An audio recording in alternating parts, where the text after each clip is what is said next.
Much, Devin.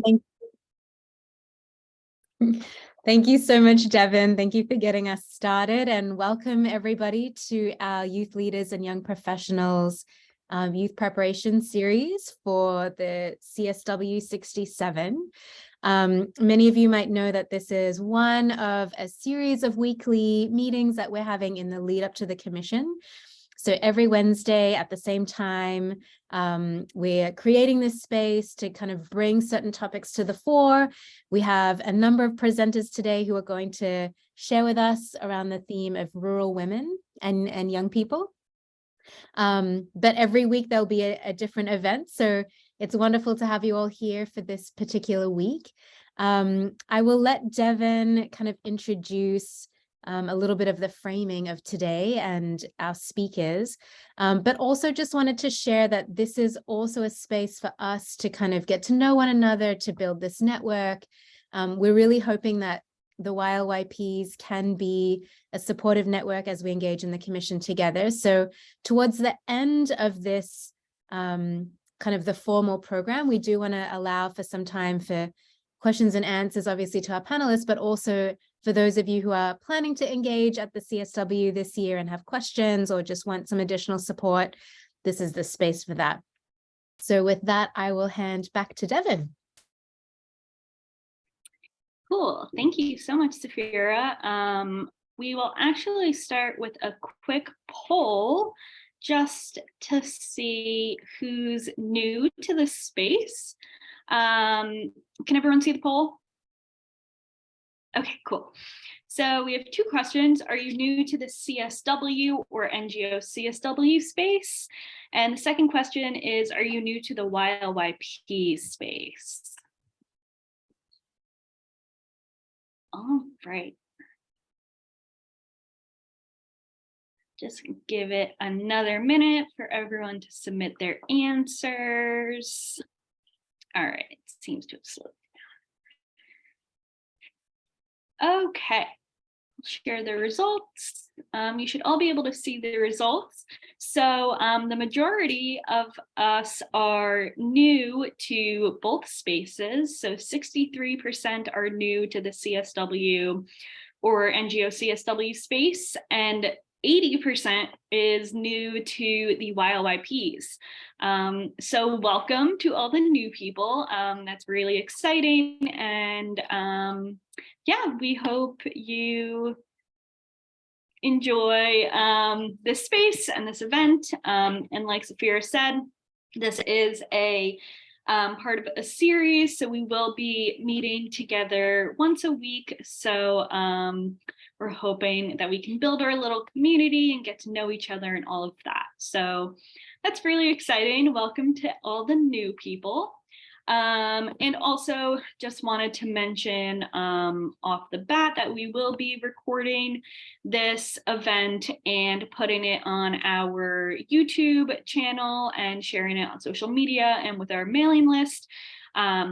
So if you have to hop off or you know someone who wasn't able to make it, this will be available to rewatch afterward. So with that, I am going to introduce our speakers for this session.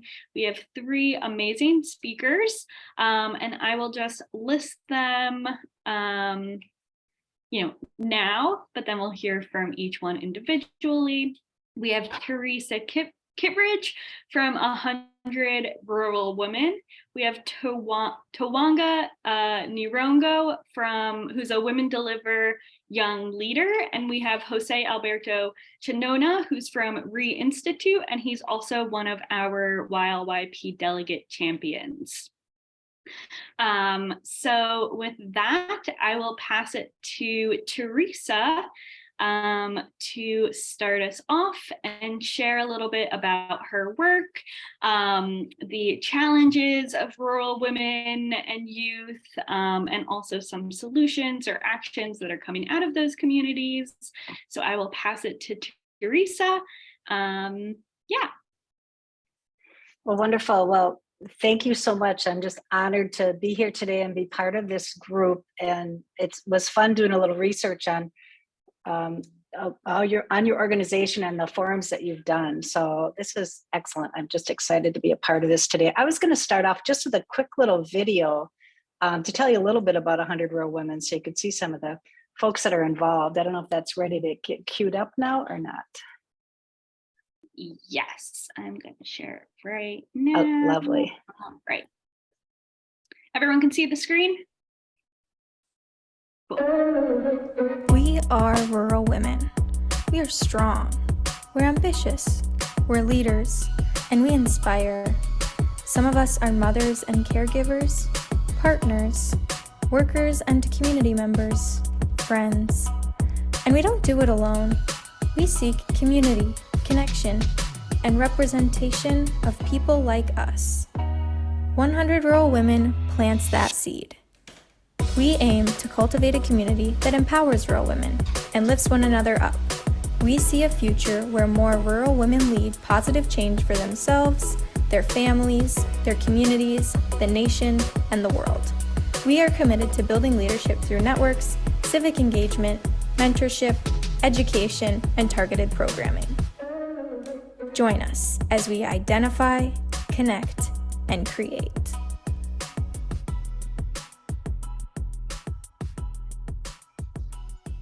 Wonderful. Thanks for sharing that. I always figure that's a good way to kick off, and I'll tell you a little bit more about the amazing young women I work with. But that's the beauty of having young people work with me. I have all these great videos and great approaches to get the message out about our organization.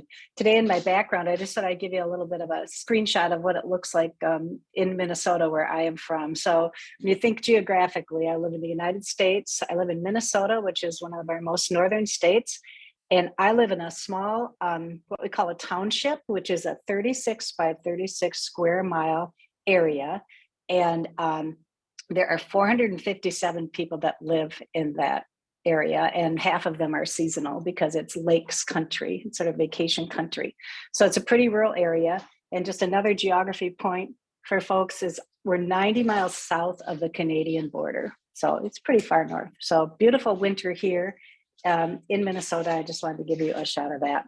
But I wanted to tell you a little bit about 100 Rural Women. And we are, an emerging organization, and we really see a future where more rural women lead positive change for themselves, their families, their communities, the nation, and the world. And we're really committed to building leadership through networks, mentorship, education, and civic engagement. And we are a nonprofit organization, nonpartisan and non-issue oriented. So it's been quite the experience to build this organization. And every day I just meet the most incredible people and the most incredible women. So I feel very fortunate to do this work. A little bit about me and how this 100 Rural Women came together. I'm a rural kid. I grew up sort of in farm country, sort of corn and soybean country, and in the southern part of our state, and was very fortunate to be around a lot of very strong women. And I always questioned, okay, the women are, they're doing the work, they're leading, but they aren't necessarily making the decisions on how things get funded, what our policy is. That's always just annoyed me since I was a young kid. So that's something that as I said, I grew up with a family of very strong women and very community-minded, very served in elected office. I had some really good role models growing up. So I also in my career was very fortunate. I worked cross-sector, and like many of you coming into your careers, I'm at the tail end of mine, and I've been very fortunate. I've worked in the public sector, the private sector. I've worked nonprofit sector, and then I've also served in local elected office too. So school board in the United States, which is local, how we fund and run our public school system. And right now I serve on a taxation district which funds our rural hospitals. So we levy taxes, and so that's been quite an interesting experience for me too. So that's where the other thing that I really had a big interest in for a lot of my career was working with an organization called Youth in Government. And it's where we would do model legislature, model UN. We worked with young people who had an interest in having impact on public policy. So I've always had a connection to figure out how do we best empower youth and have young people leading? So with 100 Rural Women, the way we came together is, and I always say this, not to get political, but to get political. After that 2016 election in the United States, I was just really dismayed with the way women were being disrespected, all people were being disrespected, and the way the way that our rural communities were being painted with one broad brush. Some of it warranted, but a lot of it is like, there's a lot of rural communities out there that are not like that. And the only way we're ever going to come out of this and really make dramatic change and systemic change in rural communities is if we have more women leading and more young people involved. So that's really the genesis of 100 Rural Women, how we came together. It took me a little bit after that election to figure out how I wanted to build this organization and how we wanted to move forward best. And I started it in Minnesota, building models in Minnesota and figuring out how do we build models in Minnesota, go nationwide, and then go globally. So that's really how we are structured. And we launched, of course, right as COVID started. So what a terrible time to launch. I had this big vision for this organization of, just starting in our small state of Minnesota, doing 100 convenings across the state. And it really pushed us as an organization to really think about how are we going to go forward in COVID? And we've turned into a virtual organization. With that comes a lot of opportunities also. And one of those is that right after we started our organization, of course, I had no money. I couldn't raise any money, didn't have any resources, didn't have any staff. And so I got a call from a professor at a university in southern Minnesota who just said, "How's it going with your organization?" I'm like, "I'm drowning. I'm trying to figure out how I've got all these ideas." And he had interns that were losing their internships because of COVID. And he knew I was used to working virtually. And he said, how would you feel about taking a couple interns? And I'm like, for the summer? And I'm like, absolutely. So of course, that summer I had 5 interns and I had 7 interns. And then I started picking up graduate students. So 100 Rural Women, where we are today is because of young people, young women primarily. We have a couple of young guys who work with us also, but we really have been fortunate to have been able to tap into that resource of interns and graduate students to build our organization. And I should step back a little bit that I worked in the legislature in Minnesota in the House of Representatives and I was an intern. And I had this amazing internship. And I worked for a policymaker that just threw me into the deep end of the pool all the time. And I got to do a lot of independent work and work that was very meaningful. So I've always had a special place in my heart for internships, because for those of you guys on the call too, I did an internship and I stayed there 20 years in the legislature, which is a lifetime. But what I learned about myself after all those years was every 2 years we had an election. So it was total chaos. So that's how I would always sort of make it through with that. But then I went back to grad school and did 4 different careers after that. So I have quite a varied career. But that's how 100 Rural Women came together. And that's why I feel very fortunate to work with young people. We have a number of projects. You can go out to our website and check those out. I don't need to go through all those with you today. But the main thing that we really focus on is how do we get women, how do we build stronger networks, and how do we build support systems and connections so women can figure out how to better support each other, and how we get more women in decision-making leadership roles, which is super important, because women lead every day, but they aren't necessarily, as I said earlier, making the policy decision, making funding decisions. How do we do that? And just in the US, it's, we've elected more women, but where I live, for example, we have 87 counties in Minnesota, in a state of close to 5 million people, and with the majority of them, over half of them living in the metropolitan area. But of those 87 counties, 16% are women, but the majority of the women that serve in those elected roles are in the metro, in the suburban area. So in rural areas, it's predominantly male. And what we have done the last the last year was we did get those 100 meetings done. We did them all virtually. And the whole goal with that was to find out how can we as an organization best serve women in leadership? What are the barriers? What are the strategies to overcome them? How do we build inclusive and welcoming communities that young people want to come live in and want to be part of, stay in their communities, come back to their communities, relocate to their communities, to the rural communities. So that's a big focus of our work. And we really try as an organization to make sure that the young women that work with us have an opportunity to lead, to facilitate, to build program. So everything we have done in our organization, from our book group to building this huge research project and building a new civic mentorship network is where we're going to start on mentorship. It's all been led by young women.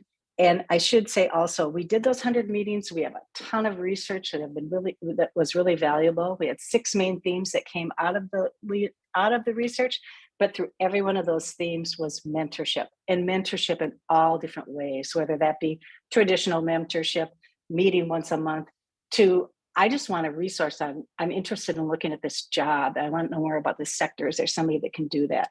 So I think that for the future in Minnesota, in the US, for the way I see it, the only way we're going to be able to continue to build and prosper in rural is if we have more women leading and more young people engaged and having impact on their communities.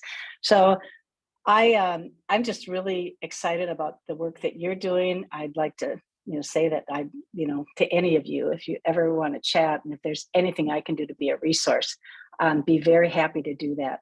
But our work is progressing. As I said, we're going to be building out a civic mentorship network this next year to figure out how we can get current and former elected women mentoring women that are have potential interest in running for office. We also are trying to demystify what civic offices are, and I think that the thing is that we really learned in our research is that people don't feel that they're ready to run, and everybody has something to bring to the table. So I always tell folks that you're ready. You just need to take the chance and do it. And there's a lot of folks who don't want to be in leadership roles, and that's fine. What can you do to support your neighbor that might be interested in that? So that's who we are as an organization. We will build our mentorship program. That will be the focus for the next couple of years, which will be starting in civic and then going across private sector, philanthropic sector, public sector.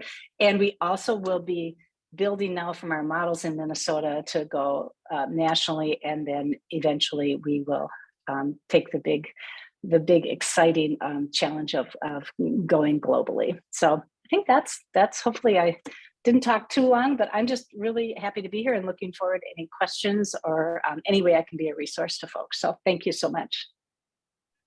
Thank you so much, Teresa. Yeah, it was really interesting, I think, to hear about rural women from a US perspective, because I think a lot of times in the US, and especially in places like here in New York and cities, people in the US often think like rural women, or that term means like some far off place in a developing country in a tiny, village somewhere, but it's really a much broader umbrella term that is affecting people a lot closer to what I think they usually kind of imagine. And also, it's so great to hear about the youth leadership that's embedded in your organization, and the movement building that they're doing and participating in. So that's also super exciting too. Thank you so much for joining us. And I just wanted to jump in. I did put this in the chat as well, but feel free to put any questions for the speakers in the chat, but we will be having a Q&A session at the end to give you all a chance to ask questions. What's the meeting? Okay, So the next speaker we have is Tawanga Nirongo, who is a woman deliver young leader, and she is going to share a presentation, which I have. So I'll pull that up for you, Tawanga, and yeah, go ahead.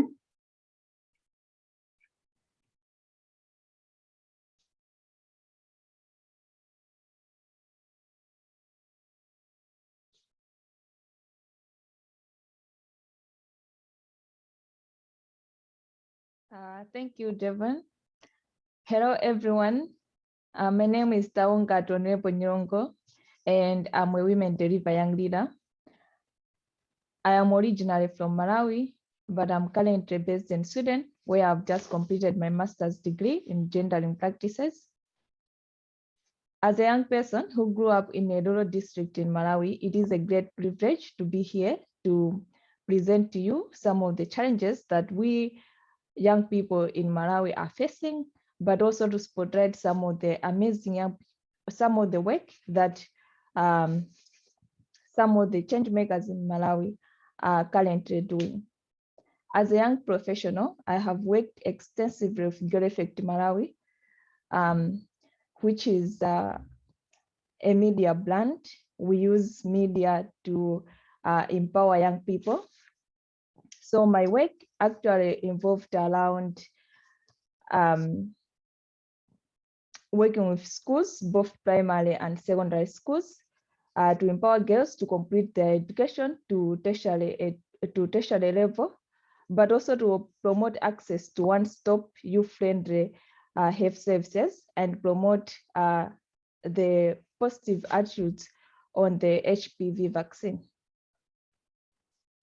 Next slide. So like I said, today I want to present you some of the challenges that rural youth in Malawi are currently facing. The first one is that there are barriers in terms of access to quality of education, healthcare, but also barriers to social and digital inclusion. In terms of education, we can talk about infrastructure, where a lot of young people actually learn under trees. They don't have classrooms to do their education, and this creates a lot of problems because whenever it's raining, it means the students will not be able to go to school because they don't have classrooms to learn from.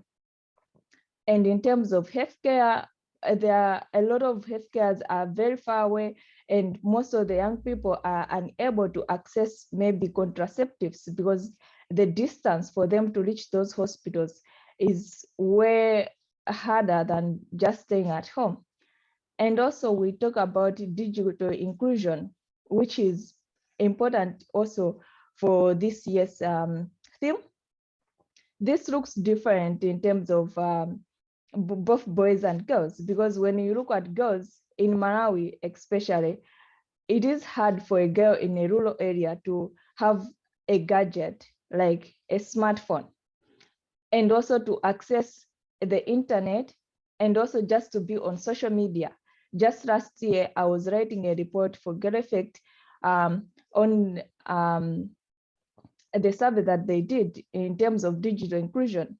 And we had some girls who said they could not be able to use social media or to access the internet because they're always questioned by their guardians or parents, maybe being told, oh, you want to start engaging in prostitution just because they are on social media. So it looks different. And in most cases, young people living in rural areas, they don't have access and they don't have the resources to buy smart gadgets that they can be able to access the internet. And also talk about social inclusion.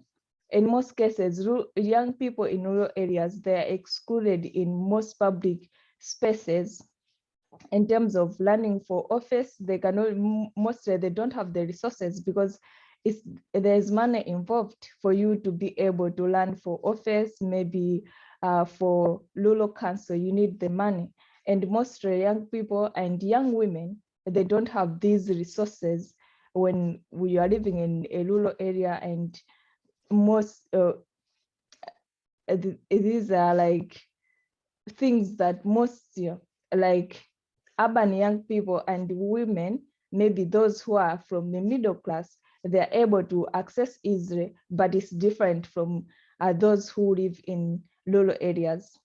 Another challenge is teenage marriages and unplanned or unwanted pregnancies. This is a great challenge like in Malawi, because most young women are unable to finish their education because they are forced into early marriages, and sometimes they get pregnant because they don't have access to contraceptives. Another challenge is unemployment and underemployment. More young people living in rural areas in Malawi, they are not able to access opportunities to find better jobs because they do not have proper education most of the times. And sometimes when they are employed, they are even underpaid because they really do not know how the industry works. They really don't have the proper mentorships to enter into the industrial world. And when they enter into the industrial world, they are taken advantage of because they don't have the proper knowledge. They don't know the laws, the labor laws. So they are taken advantage of. And also there is also a problem of child labor, mostly in the agricultural sector, where they employ young people from the ages of 5 to 17, whose parents are mostly working in these farms. So these young people children who are working in these farms, it means they will not have access to education. They just in these farms doing manual labor for more than 12 hours each day, which is not good. And another problem is harmful cultural practices that favor boys over girls. In most cases, because Malawi is a highly patriarchal society, girls are sidelined. They are left on the side whenever, in terms of if you are in a family and there is a boy and a girl, the boy will be motivated and also encouraged to go to school, and maybe parents will strive to make sure that the boy has all the resources that he needs to do his education. But the girl will not be given these opportunities. She will be told to learn domestic work at home because that's what will benefit her, because we normally see a girl as someone who will later become a wife, not someone who will become a professional or have a good standing in the society. So that is a very big problem, and it has left a lot of girls getting married. A lot of girls, they do not have a proper education. They don't have qualifications to do any other kind of job, and they're dependent on either their husbands or maybe their brothers in the family. And there is also a problem of violence against girls and women. This is very common because girls and young women are mostly dependent on these men. Like I said, that in most rural areas, boys are favored over girls. So boys mostly have better opportunities than girls. So these girls are dependent on these men. So in most cases, they are abused by maybe their partners, but also the male elders in the family, because they are looked as the weakling. They are supposed to be obedient. And if they are not being obedient, if a slight problem occurs and it's the girl or the young woman who has caused this, there is mostly this way of, oh, we need to teach you how to do things. And the way they do that is maybe beating the young woman or maybe inflicting some kind of pain on the woman just to make sure that they are trying to train the person. And also, now that we are talking about the digital space, there is a rise in terms of cyberbullying for young people and for young women on the online spaces. And it's actually becoming a very dangerous space. And I've seen like in Malawi, whenever like I'm using social media, like on Facebook, and I see something that maybe it is actually destroying the models of a certain girl or a certain young woman, and I flag it maybe to Facebook, like, okay, this post, because it's in my language and I understand it, this post is actually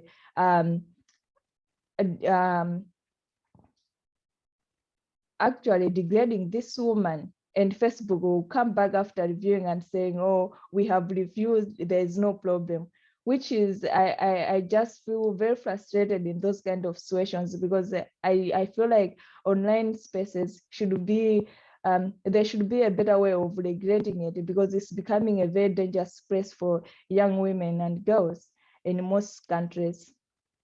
And also another problem is there are a lot of misconceptions about contraceptives.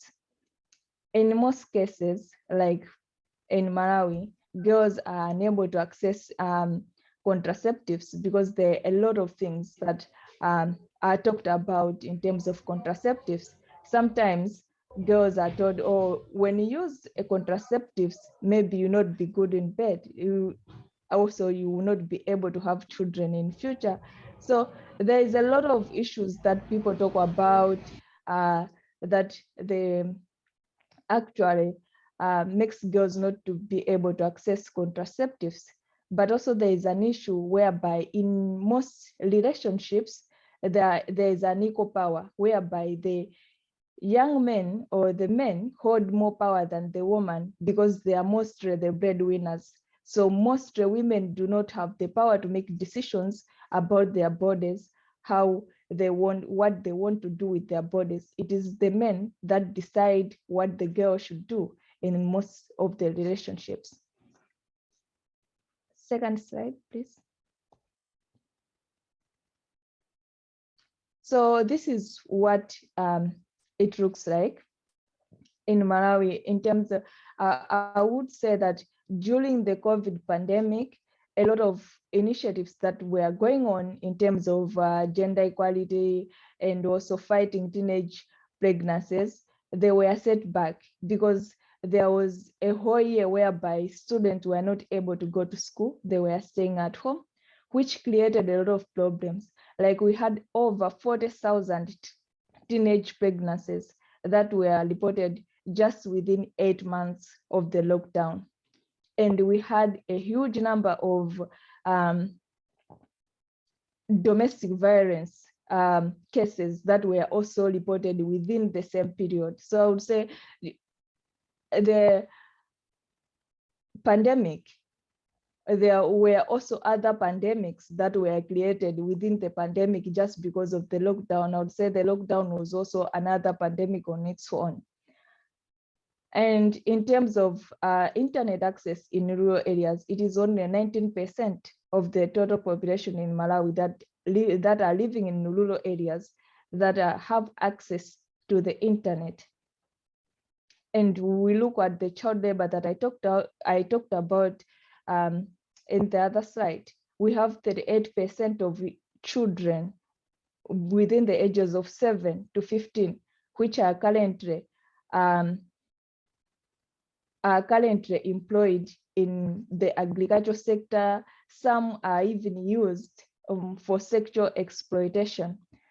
Whilst there are initiatives that are being done by the government, introducing policies, because just last year, there was an issue that they said they banned buying tobacco in Malawi because of child labor issues, and there were policies that were made. The problem with these policies is the policies are made, they are received, but the implementation, there are problems in terms of implementation and also monitoring systems. No one is monitoring these systems. They are just documents that are made so that donors can see, oh, we have done this.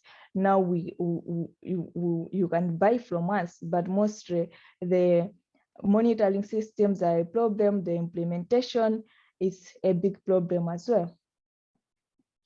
Next slide, please. Yeah, so despite all the challenges that we are facing, and also the things that are happening, there are a lot of things that young people are engaged in Malawi to sort of mitigate the impact that the challenges that are currently affecting young people, like to mitigate the impact of the challenges that young people are currently facing in Malawi. So in terms of activism, there are a lot of young people like myself who are actually working on voice, because most young people in rural areas, they do not have a voice. In terms of girls in rural areas, they are not confident to speak up about maybe how they feel or about certain situations because they do not have the space to do that. So when I'm working in rural areas, I encourage girls to speak up because that is very important. When a girl speaks up, we are able to know what is happening in their lives. We know their problems from them, not from being told by the males who are regarded as at the head. So it's good to make sure that the girls are speaking up, and also all the youth in rural communities are speaking up, voicing out about their challenges. And when we have a connection with other bigger institutions like Women Deliver, who spotlight our initiatives and also push us to reach out to certain policymakers in our communities, like it's a force behind us, pushing us forward, it really carries weight in the work that we are doing. And there's been also like increased youth engagement in both social and political spaces. A lot of young people, I think it's like the awakening. A lot of young people right now in Malawi, they are able to actually make their own initiatives to solve some of the social issues that are happening, even without the help of the government. So that is, I think that's a very good initiative that is going on. And also there is a rise in terms of innovative solutions. I had one of my colleagues in Women Deliver, he actually did a project whereby he was teaching young girls in primary schools in rural areas how to make sanitary pads, which is important because most girls do not go to school whenever they are menstruating because they are afraid that they will people will laugh at them when they see them with blood or something. So the sanitary pads, which they are both clean, like hygienic, and also they make the girl to be confident about herself to go to school whenever she is menstruating, which is a very great idea. And there was also another girl, Temwanani, who actually started another initiative when we were on lockdown for the whole year. She's a primary school teacher. So because the students were staying at home for more than 8 months, she actually moved around in the villages, like in the homes of her students, and just pasting some assignments for the students to be learning whilst at home because they could not go to school. But she was going into the villages and just pasting some plain papers, writing assignments for the students to do, which was a very phenomenal project up to date. And also there's increased lobbying for reduced data bundles. This has been ongoing. We have reached out to policymakers to reduce data bundles so that a lot of young people can have access to the internet, because mostly young people in rural areas, they're actually using maybe free Facebook, which actually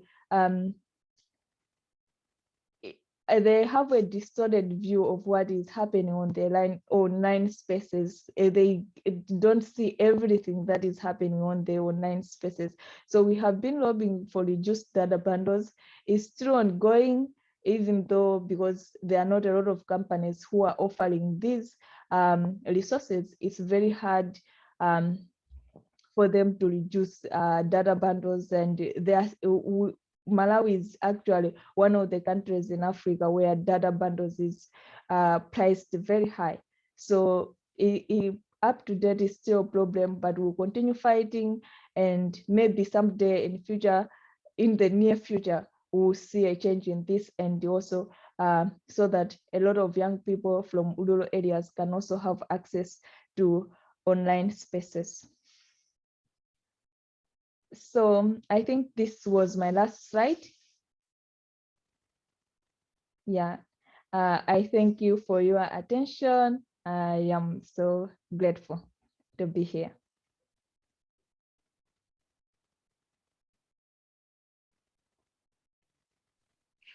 Thank you so much, Tawanga. That was a really great, robust overview of a lot of the issues that rural girls are facing in Malawi and probably in a lot of other places as well.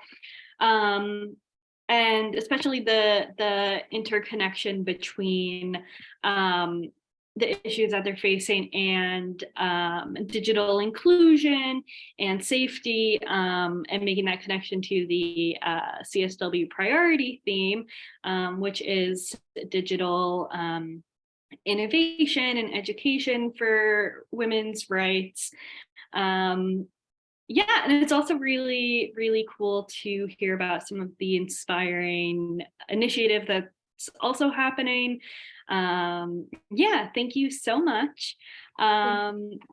And with that, I will turn to Jose, who is at Re-Institute, and he's also one of our YLYP delegate champions who will be traveling to New York for CSW and has been partnering with us for several years now. So I will pass it to Jose. Thank you, Devon, and thank you, everyone. It's been wonderful to listening to all of the experiences from Teresa and Tawanga. So yeah, I feel really humbled to be here sharing the panel with them and having everyone here, because I am not an expert in the rural women field, but I have worked for a few years when I recently started my career.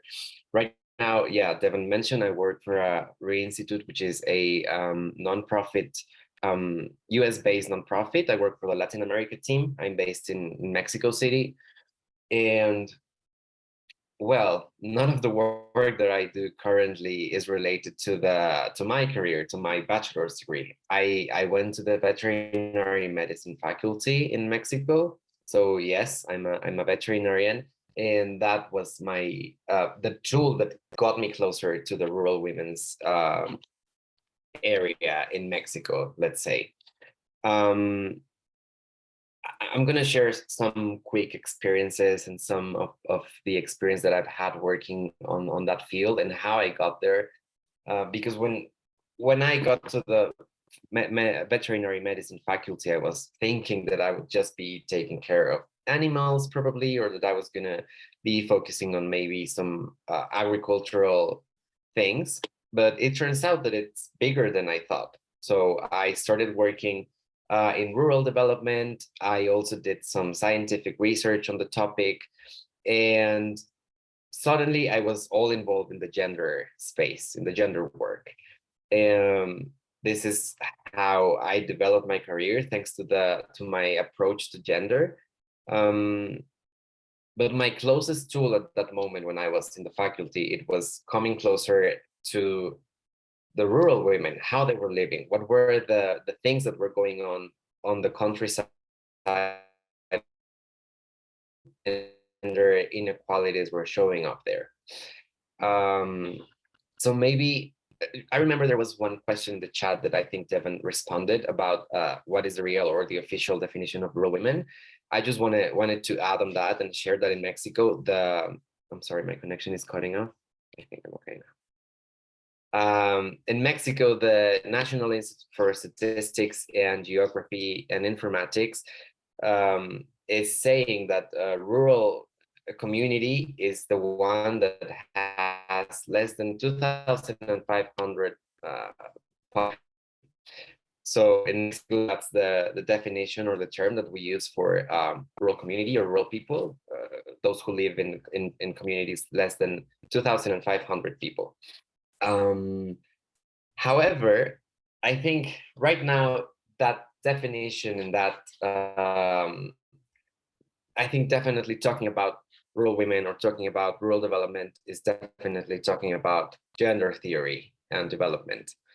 And I don't want to bore anyone with all of these theories and like having a lesson on that, because that's not what we're here for.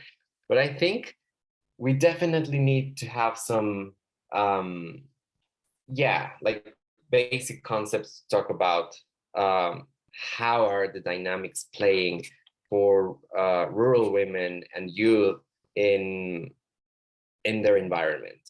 So maybe I would like to share one research that we've done. I was attached to the Rural Development Department in my university, which is the National Autonomous University of Mexico. And I was lucky enough to be there for a couple of years and go out to the field and live how these people are living and how are the dynamics and what's going on there. So one of the most gratifying experiences that I had was in the state of Veracruz in Mexico. This is a very hot place. It's close to the Gulf of Mexico. It has beautiful beaches as well. But there is one situation there. I think in most of the country, and I will be saying what I'm meaning right now. In this place, there is a huge problem of migration from people going to the US. And also they are receiving people coming from other countries in Central and South America to keep their migration way. So we were able to interview 3 women in the space. I think I froze. Can you hear me? Yeah, thank you. Yeah, we can hear you. My internet is just doing crazy things today. For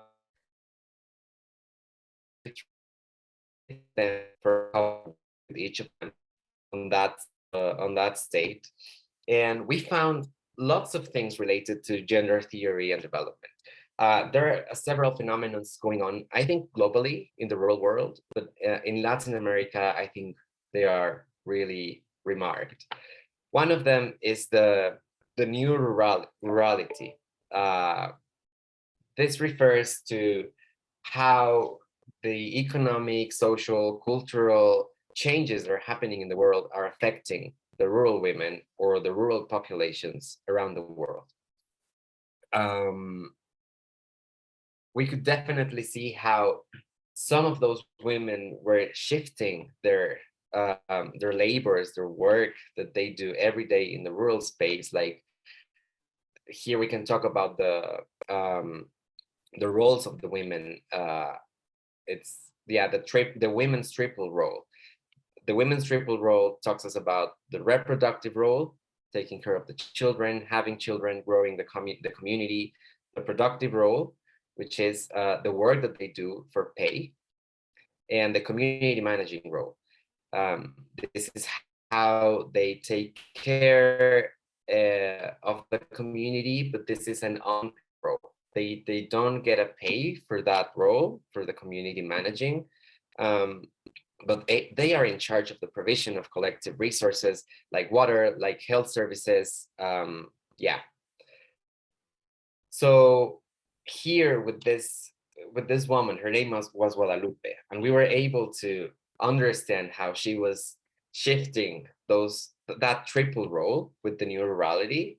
So instead of taking care of her children, or instead of having the community managing role without being paid. She was more focused in the productive role. She told us that her father gave her a piece of land to grow some lemon trees and orange trees, which is the main product of the region plants. And it was such a huge thing for her to be able to have the rights of the land. This is also one topic that we discovered in this research. It's very hard for women, especially for those who speak indigenous languages or that had no access or opportunity to education at all, to be landowners. And she, against every pronostic, was a landowner. She had a huge plantation of lemons. And then she decided to come to the capital city, to Mexico City, to study. And it didn't go well. It was something the university like kind of tricked them. It was not, like a trusting, well-known university. So they messed up with them. So when she went back to her hometown, one of her friends told her, maybe you can come to the capital city of the state and we can study to become teachers. So she became a teacher. And I'm talking about maybe she was at her 40s when this happened. And after that, she was able to share her knowledge, to educate some of the rural youth that were living in the community at that time. And after that, she was able to buy some cars and turn them into taxis for the community. And now she has a huge pool of taxis in the community. So why am I saying all of this story? I think it's a really interesting example of how the new rurality and even the new rural masculinities are showing up in some of the communities in Mexico, and they are shifting the role of women and youth. Of course, there's still lots of work to do in this area. As I mentioned, there is a huge migration problem in most of the rural areas in Mexico, and that's also starting a new phenomenon. And not starting, because this is not new. I think in the 80s the development theory started talking about this. But the feminization of the countryside, let's say, has been also a phenomenon that has been showing up in Latin America mostly. And this is also part of the new rurality, since the heads of the house or the males are leaving to go to look for better opportunities, maybe in the United Canada. They are leaving their lands. So many years ago, it was like it was unthinkable that a woman would be able to work the land and to be a producer, livestock producers or agricultural producers. And right now, I think this phenomenon is giving the opportunity for women to be landowners, to be heads of family. And I think this is a good change, but it has to come with other kind of change. It has to come with systemic change in public policies for women that are landowners. Some of those lands are not controlled by the law in general. The big communities have their own internal policies, and some of them are also leaving behind women for being able to have their lands and produce and work them. So I think education is a main factor. How people in the systems and people doing systemic change, how they are approaching to take education to the rural areas. What are we teaching there, and what are the main opportunity areas that we want to bring to the rural youth? And I think, yeah, regarding that experience, I could share more. It was such an interesting experience for me. But also I would like to share some other positive highlights that the communities are doing right now. And I think linking the topic with the digital innovation and the access for women to this kind of tools. In the past couple of years in Mexico, we've been able to see how a lot of rural women, indigenous women, that maybe a couple of years ago would never had access to a camera or to internet, or the services that we have, let's say, in an urban area. We've been able to see some of those women becoming influencers and becoming YouTubers and sharing some of their daily life in the mountains, in the countryside, with everyone. And I think how the public has accepted them, it's been wonderful. I don't know, some of them are sharing their, because we know sometimes the most delicious, at least the most delicious Mexican, you can find it in the countryside, made by those wonderful women. So they are sharing the recipes with everyone. We can see how the access to education for the current generations, like maybe the grandsons, the granddaughters from this woman, they are going to university. Suddenly they have access to the internet, to the camera. Maybe they have some project at school, and they start recording their grandmothers or their moms doing the work in the field. And it's been wonderful just to see that, and how they are becoming super famous. So I think that kind of activism is good, is positive. There are many other initiatives, of course, but I just wanted to link this with the digital innovation topic. So yeah, I think that's it for now, and thank you very much.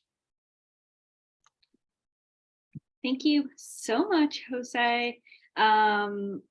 Yeah, thank you so much for sharing your experience and some of those firsthand and like concrete examples and stories of some of the challenges that rural women were facing in Mexico. And yeah, I loved that example of how having access to digital technology and social platforms and things like that can really be influential, and that example of digital activism and advocacy was really cool. So thank you so much. And at this point, I think we will open for Q&A. So I will add our speakers back on this little stage, I guess you could say. So if anyone has any questions for them, feel free to raise your hand through the reactions and then raise hand in Zoom. Or if you're unable to speak or don't want to, you can also put your questions in the chat and I will be monitoring that. I see Paula has her hand up. So Paula, go ahead.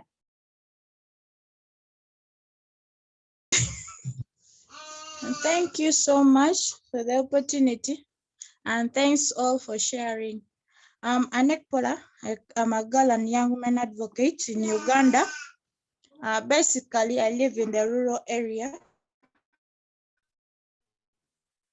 And living in the rural areas,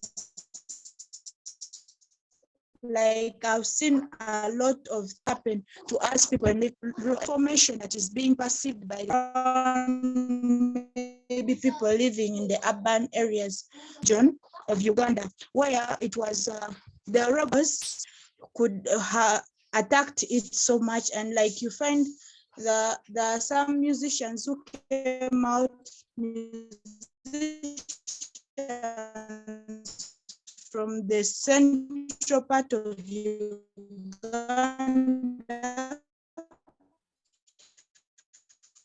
who could sing some songs like which would portray a woman.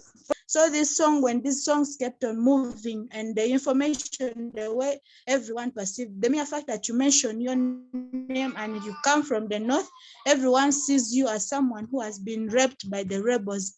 Though you have never been even there, but just the mere fact that you have that name that comes from the north. And also the other thing, the way when you, for instance, if you see a homeless person on the streets and they are begging and then you give them money, it shows that you're, so each time the more you give them money, the more they will stay on the street and remain homeless forever, because they know this is the them. So they will keep on staying them showing us. Instead of us just supporting the beggars on the streets, why can't we maybe get something for them and then they have a solution for the problem rather than supporting them. I think it was 2021 or 2021, where the theme of the International Day of the Girl Child was Digital Generation, Our Generation.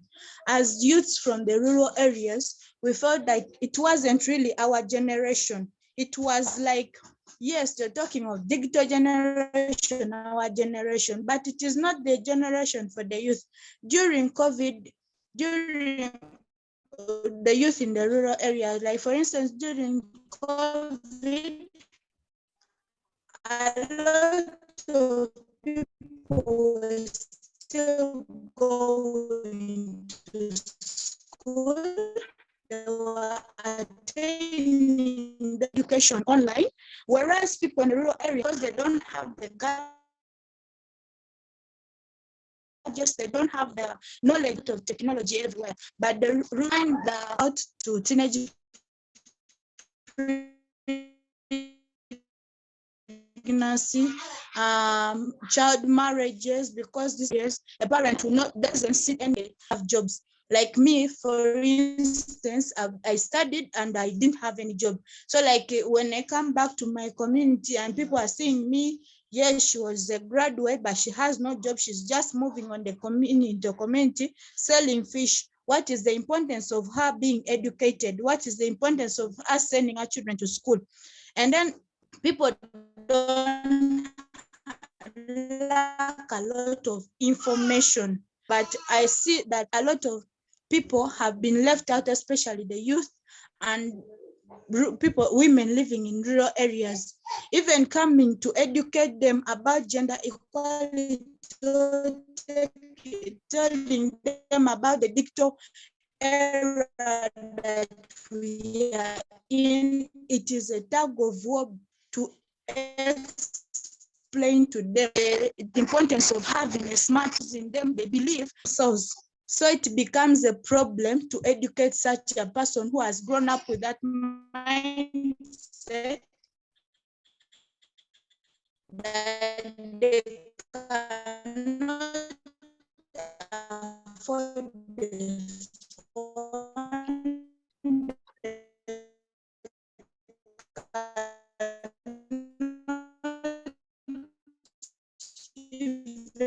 there is no importance in your phone. For instance, in our Uganda, and one of the concepts, one of the freedom by the social domain leaders, the cultural leaders, and religious leaders. Why? Because these are the people who change the minds of people. Paula, Paula, sorry to interrupt.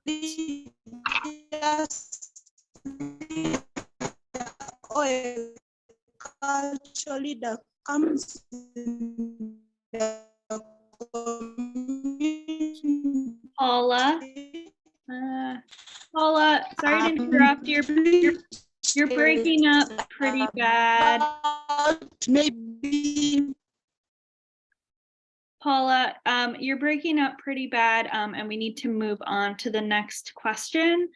So I will pass it to Michael, who will ask their questions, and then we can have the speakers respond. Okay, my name is Michael Fadeyami. I'm a doctoral researcher at the University of Sussex in the UK. And I thank you for this forum, especially addressing women from rural areas. But one other area I will appeal is that people should look more at the women with disabilities, because in every society in the world, whether developed or developing countries, women and girls with disabilities are the ones on the fringes of the society. They belong to the poorest of the poor. So I would urge everyone to ensure that their programs are more inclusive, especially for women and girls with disabilities. That's just an appeal. Thank you.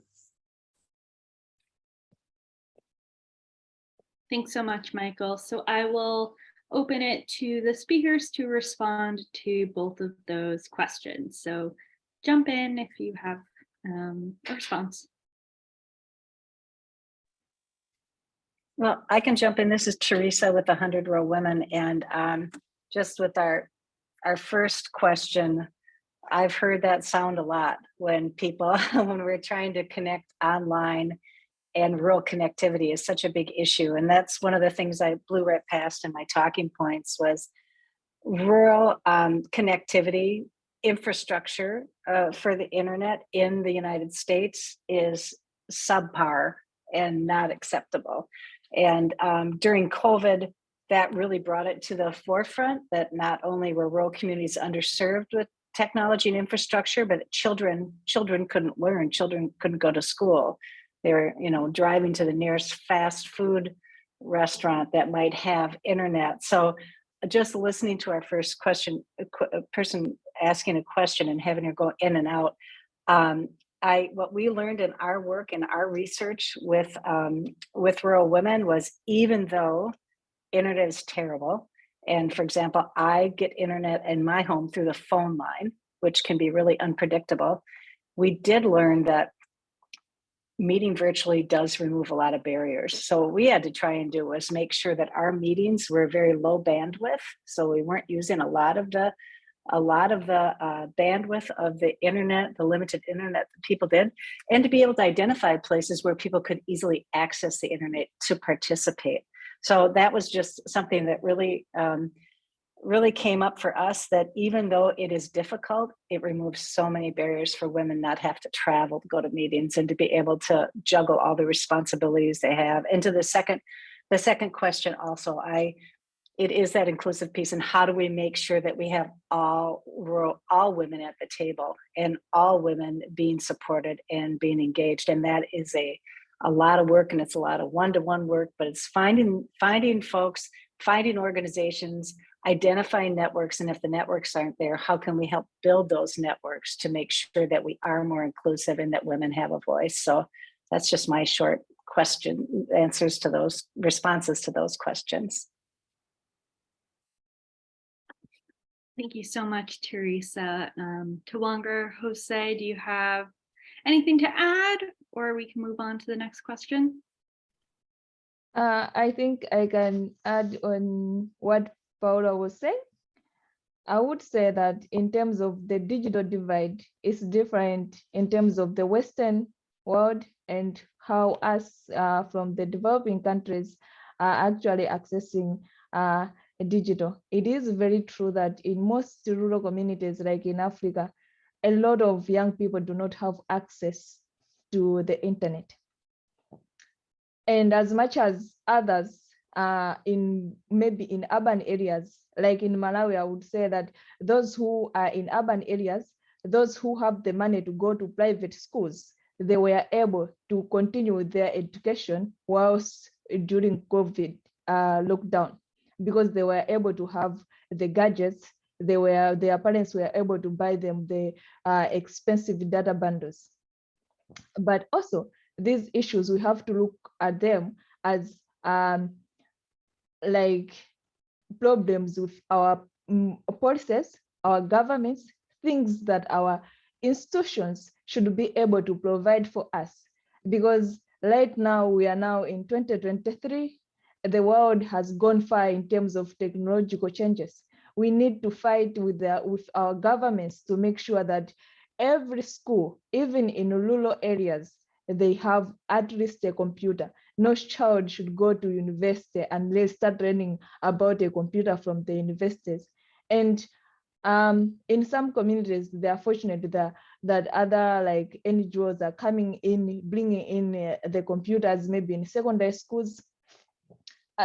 For me, I would say like an example, I started learning how to use a computer after I finished my secondary school, which is very bad. Like, no one should finish secondary school without knowing how to open a computer, how to press, which key to press. Like, these things should be like an integral part of our communities, because now everything is advanced, everyone has gone far. So I would say, Paula, yes, we recognize the problems that we are facing as fellow young people from rural areas. And there's so much that we can do, and we should continue fighting, we should continue advocating, so that our government should also take the initiative to make sure that we have these resources in our schools, in our communities. Thank you. Thank you so much, Tawanga.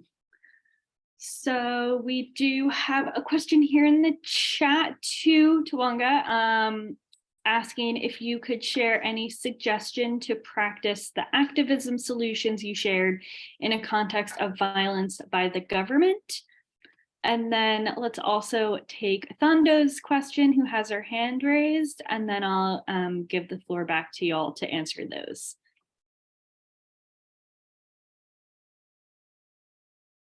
Thando, go ahead. Oh, thank you so much, Devin. Am I audible? Yep. Thank you so much. So my name is Advocate Tano Kumete. I'm from South Africa. I'm a lawyer, and of course a feminist and a social entrepreneur. But I think most importantly for this conversation, I'm an incoming commissioner at the I'm a national incoming commissioner at the Commission for Gender Equality in South Africa, which is a constitutionally established institution, made to guard our democracy.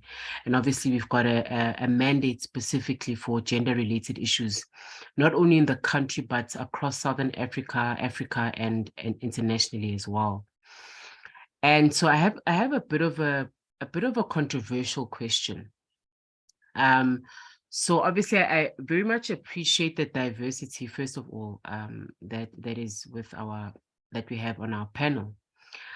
But given the history of South Africa, and I think many societies around the world that are now living as post-colonial societies that still remain incredibly ravaged by the impact of colonialism, what we have are, forced rural communities. So we have communities that were intentionally created to cripple specifically Black or, BIPOC communities around the world. So, and what I mean by that is that, for example, in South Africa, you have what we call the former Bantustans. So a Bantustan was created by the Dutch colonizers in South Africa. And the very, very explicit intention of these Bantustans is basically the creation of rural spaces where Black people would not advance. So the idea around those Bantustans is that, for example, women wouldn't be allowed to own any type of land, total removal from Black people and their culture, as well as, things like making sure that specifically Black women did not progress beyond those rural barriers. I think South Africa's history is quite well known to the rest of the world. But the reason why I'm asking this, the reason why I'm posing a question is because, I want to kind of know, especially since I'm now in the space of policy making, decision making, and engaging with other fellow policymakers and decision makers. My question really is like, what is the difference between those who choose to live away from urban communities, urban societies, and those who have been systemically put there? So people who systemically would never have a chance to leave rural communities, and even if they did leave those rural communities to go into the urban areas, they also, because of the system, would not be able to thrive and to flourish at all. So my question, I mean, as soon as I saw Teresa talking, my question was, insofar as policy development is concerned, how do we treat communities, contexts, and spaces that have got a very, very different political history, a very, very different colonial history? How do we treat those in terms of methodologies, in terms of interventions, in terms of various socioeconomic and political developments, so to speak? I'm really curious to hear this conversation. And like I said, I'm so thankful for the diversity of this panel. And I would love, because of the diversity, to please hear a response from each of the different panel members insofar as that is concerned. Thank you so much, everyone, for your presentations today.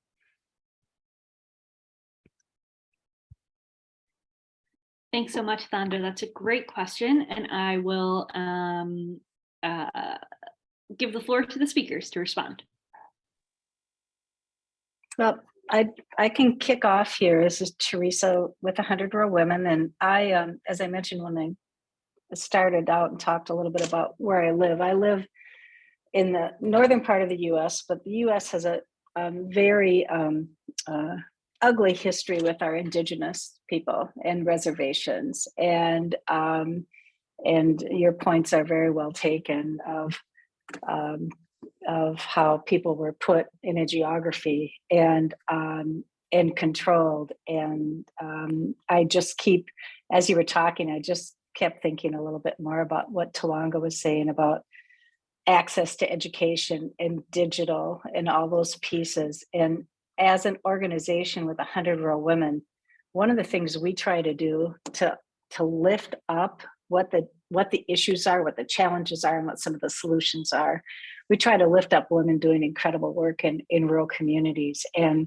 in particularly our indigenous communities. Where I live, there are 3 large reservations, within 100 miles of where I live. And that's just one piece of what we try to do, is lift up women who are doing indigenous women who are doing incredible work, and get people to have a better understanding of the work they're doing, and figure out how we can build networks and coalitions to support that work. But the whole thing, it's just in my brain of access to the digital access, that is such a big equity issue.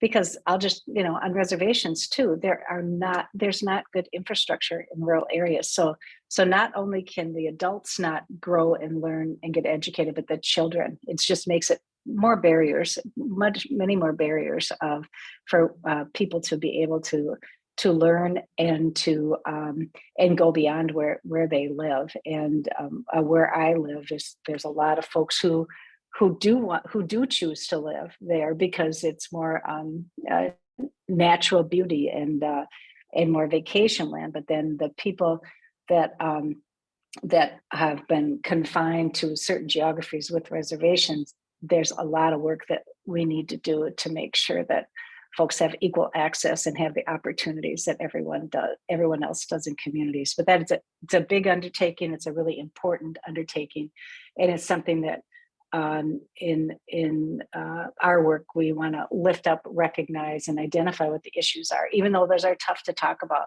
at times. The only way we're going to be able to find solutions is if we get together and talk about what the issues are and what the challenges are. So yeah, I could go on and on, but I think that was a very good question and something that we all need to think clearly about when we're doing our work.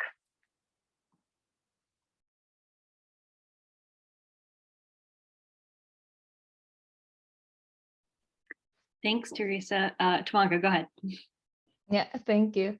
Thank you, Tando, for a great question. I will also, like Teresa was saying just now, I think there is a lot of work that has to be done, especially when we are considering those who are in those communities, not because they want to be there, but because they are forced to be there.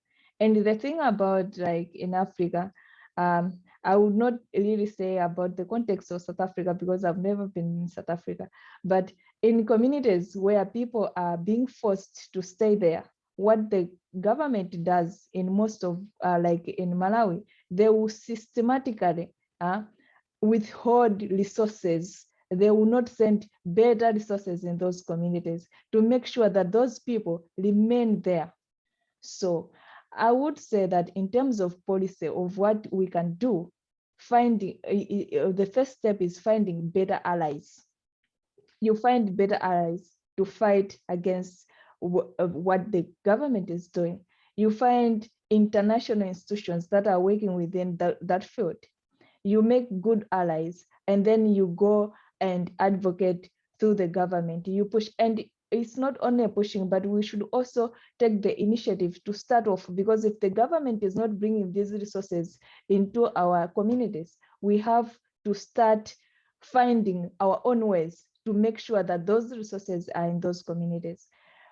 At the same time, pushing for policy change, pushing that the government should be able to actually equally distribute resources, whether those are areas where they consider that those people are not important to them, but they need the votes from those communities because they come to us in the rural areas to ask for votes.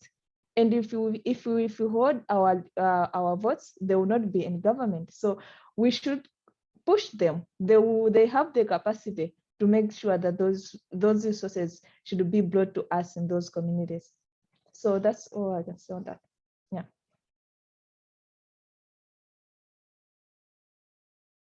And I would lastly like to add, for everyone and for those working on the system, trying to change it, for those activists that we know how this works, for policymakers as well, let's take into account all the intersectionalities that show up, not only dividing by groups like women, rural women. I think, and this came to my mind because of the question for women with disabilities.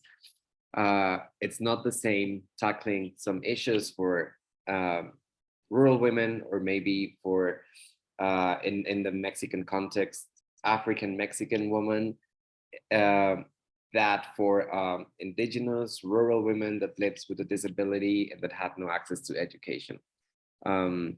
So I think just that, having into account the intersectionalities every time can make stronger how we're pushing the system to change.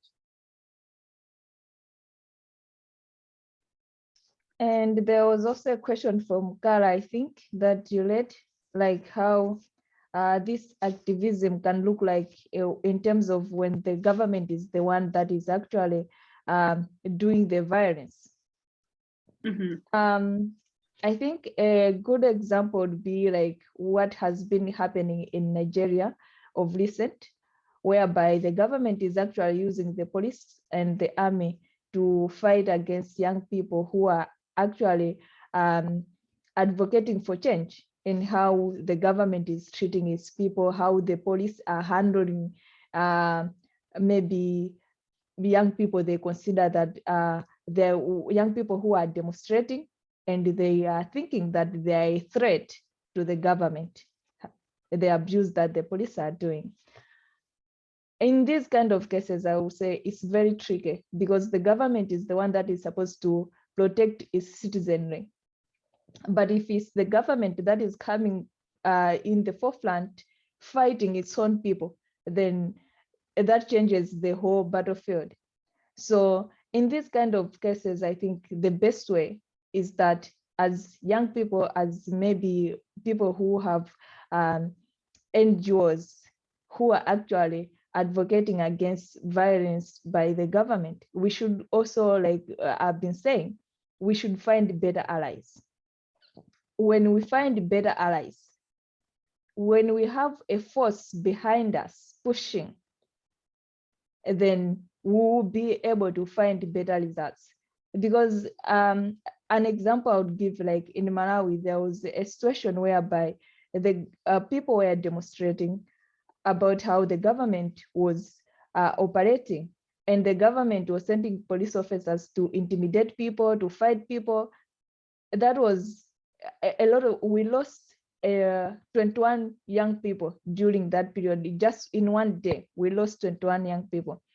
And what happened was, because there was an outcry, it happened that most donors freezed their resources. They said, we are not going to give you any more money because of what you are doing to your own people. And for Malawi, that is heavily dependent on donor aid. We could not survive a month without donor aid. And that pushed them, that actually pushed them to stop what they were doing, to change how people were being treated. But it's different in countries like Nigeria, where they have a lot of oil. They have, they can actually survive maybe for a year without donor aid. So that actually, I think, in terms of when we are making policy decisions, when we are lobbying for something to be changed, we have to look at the context and also just find better ways to actually make sure that we are being heard by the government and we reach a consensus without losing our lives. Because if we lose our lives, then the next generation will still be fighting the same battles. But we have to reach a point whereby we are finding better solutions. Our activism is actually should be geared towards having like not only better solutions, but connecting with the government, reaching a consensus whereby the government should take responsibility for what it should provide for us, and we also take responsibility as the citizens to actually support the good that the government is doing, because we can't support everything, but the good that the government is doing, we push it forward, and we criticize that which is not good and push for better policies to solve those problems, I would say. Thank you. Yeah, and I would just build on that, just from a representation perspective in government, and just give an example. In the state I live in the United States, in Minnesota, we have a lieutenant governor who is an Indigenous woman, who's an amazing leader. And we now in every state agency have an Indigenous outreach person. So sometimes representation, not sometimes, representation makes a difference. And so that's our big push, is like, how do we have a more representative government that represents all of us and can speak for us? So that's just something I would throw in that I think is a really important piece when I think about some of the good things that government is doing, but holding government's feet to the fire also. Well, thank you so much, the three of you, for joining us and sharing your experience and your recommendations. I think this was a really great conversation. So much great information and a great discussion and great questions. So I will pass it to Saida to wrap us up. But just thank you so much again. Thank you, Devin, and thank you to our panelists. What a fantastic note to end on about representation and holding government accountable. I love the rich conversation we all had today. And thank you to all of you here who attended. Thank you for your questions and contributing to the chat, and we can't wait to keep the conversation going.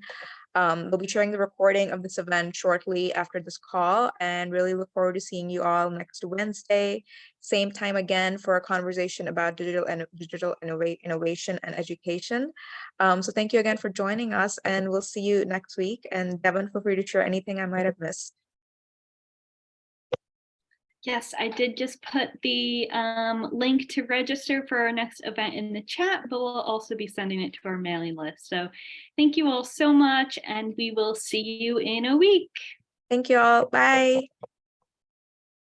Thank you. Bye.